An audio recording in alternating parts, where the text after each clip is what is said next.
Hello and welcome to e-lecture series of LJIP. This is Bhumisha, Assistant Professor, LJ Institute of Pharmacy, Pharmaceutical Chemistry Department. Today we will discuss in detail about antihistamines. Now, antihistamines are a drug that reduces or eliminate the effect mediated by a chemical histamines. Means this is called true antihistamines, which have their therapeutic effect, which is mediated by negative modulation of histamine receptor, while other agent they have their antihistaminic action, but that is not called true antihistamines. Means antihistamines are a drug which effect or they have their effect exactly opposite to the histamine, which is mediated through H1 receptor. Here you can say this is diagrammatic representation of antihistamine. They have structural similarity. So in place of histamine, this antihistamine drug can bind with the histamine receptor and blocks the histamine action. Now in general, antihistaminic agent they are classified into two classes, first generation and second generation, based on their pharmacological profile. While first generation antihistamine agent they are further divided into six different classes, that is ethylene diamine derivatives, amino alkyl ether analogues, cyclic basic chain analogues, monoamino propyl analogues, tricyclic derivatives, and dibenzocycloheptanes. Now let us discuss all this chemical class in detail. Then after we will see second generation antihistamine. Now common structural feature for this first generation antihistamine is, here we have spacer or carbon distance between terminal nitrogen and X atom.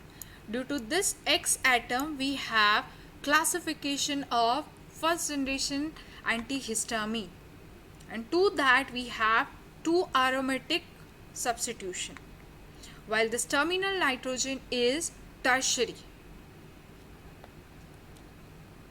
Now our first class is ethylene diamine derivative.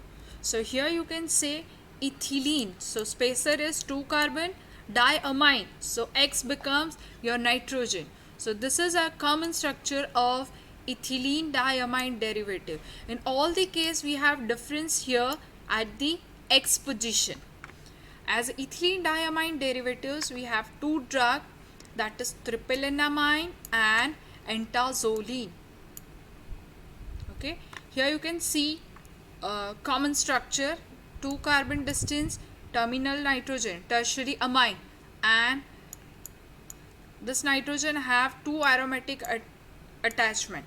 In case of triple-enamine, one is benzyl while other one is pyridine ring, while in case of entazoline again one is benzyl while other is only phenyl. The next class is ethanol amine derivative. Here X is equals to oxygen, or we can say amino, nitrogen is there, amino alkyl ether analogues. Okay, drug is diphenhydramine, doxylamine, clemastine, and diphenpyraline. Diphenhydramine, doxylamine, clemastine, and diphenpyraline. Okay, these are the structure of all the drugs. Then last from this class, amino alkyl ether analog drug is dimenhydrinate, which is a combination of diphenhydramine and 8-chlorotheophylline. That combination is known as dimenhydrinate. This is our amino alkyl ether analogs. The next is cyclic basic chain analog, right? That X becomes nitrogen and this two attachment, that means X, spacer, and nitrogen, they combine with each other and form a cyclic derivative. So that is known as cyclic basic chain analogs or piperazine derivatives or cyclizine. Example includes chlorcyclizine, cyclizine and meclizine and buclizine. Cyclizine, chlorcyclizine. So name itself indicate chlorine substituent on an aromatic ring, parachloro. Meclizine, methyl substitution. Metamethyl, meclizine. And last, buclizine, isobutyl group at para position. Okay, so that is our third class, cyclic basic chain analogs. The next is monoamino propyl analog. So here X becomes your carbon molecule. Now further, this monoamino propyl analogs are divided into two classes, saturated analogs and unsaturated analog. Saturation means a single bonded compound, while unsaturated either presence of double bond or triple bond. Right? Here you can see common structure of saturated analogs and unsaturated analog. With that unsaturated analog, this tertiary nitrogen, in place of alkyl we have heterocyclic ring, that is pyrrolidine ring. A saturated analog is chlorpheniramine, while unsaturated analog is triprolidine. The next, fifth one, that is tricyclic ring system, and that three ring cycle, that is commonly known as phenothiazine, which is a common class of antipsychotic drugs, anti-schizophrenic drug. Okay, tricyclic ring system. Drug is promethazine and trimiprazine. Here we have this common side chain, 2 carbon distance and terminal nitrogen. That distance may be straight chain or branch chain. Here we have branch chain, and in place of 2 here we have 3 carbon distance. Okay, in case of trimiprazine. Then last, under the first generation antihistamine, that is dibenzocyclohaptenes. If double bond is there, then it is haptenes. If single bond is there, then it is haptanes. If we consider this ring, between this two benzene ring, we have cyclohaptane ring with double bond. So this is cyclohaptene. While here we have single bond, so it is dibenzocyclohaptanes. But here we have common structure, piperidine ring. So again, this dibenzocyclohaptenes derivative are also known as piperidine analogs. Okay, example is cyproheptadine and azatidine. So this is your first generation antihistamine. How they act? So let us see detailed mechanism of H1 antagonist. Now once histamine released from the mast cell, it binds with the histaminergic receptor and have a series of events. What it do?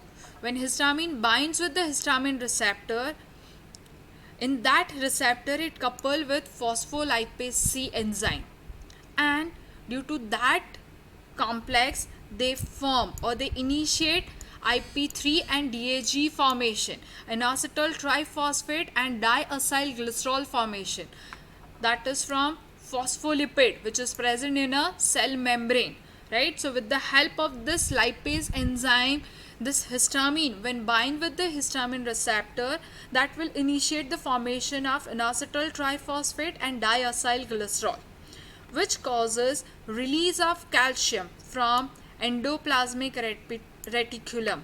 This IP3 release causes a release of calcium from endoplasmic reticulum, while increased formation of DAG, diacyl glycerol, that leads to activation of protein kinase C. So then after this release of calcium as well as activation of protein kinase C, that combinedly activate calmodulin dependent protein kinase enzyme and phospholipase A2. This two release of calcium and activation of this protein kinase C that causes activation of enzyme phospholipase A2, which is needed for the formation of for the arachidonic cascade, right? So once we uh, have H1 antagonist, so in place of histamine, this H1 antagonist bind with the receptor, and so there is no complex or there is no activation of phospholipase C enzyme. If phospholipase C enzyme is not activated, that will decreases the production of IP3 and DAG, and so ultimately they decreases the production of calcium as well as the activation of protein kinase C. So there is no activation of the enzyme phospholipase A2. Okay, this is how antihistamines they effective in a allergic reaction. Now second generation H1 antagonist to overcome the side effect of H1 antagonist. A major side effect is sedation, right? So to overcome that side effect, there is a need to develop newer agent. That newer agent do not have a side effect sedation. Why it is so? Because first generation they can easily cross the blood-brain barrier, and so they have further they have very high cholinergic activity, and so to overcome that effect we have second generation H1 antagonists. These are the competitive antagonists, through some are non-competitive at higher doses. The second generation are poorly lipophilic, and that's why they do not transverse through BBB. They are highly selective with very less anticholinergic side effect. So this second generation antihistamines are called non-sedative antihistamines. Means they binds only to the peripheral H1 receptor, and that's why they have very less, or we can say no, sedation side effect due to poor CNS penetration and low affinity for central histamine activity. Majorly the second generation H1 antagonists, they are divided into two classes on the basis of their structure, that is piperazine derivative and pyridine, or we can say piperidine derivative. So first, piperazine derivative drug is cetirizine and levocetirizine. This is piperazine analog.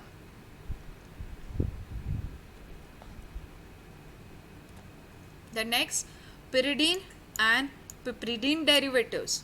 Drug is loratadine and estimizole. These are the structures of second generation H1 antagonists. Pyridine analogs, loratadine and estimizole. So these are the commonly asked questions from this section. Hope you enjoy this lecture. If you have any doubt, you can comment below the lecture. You can find the series of our lecture in our YouTube channel Pharma Ignite. Once again, thank you.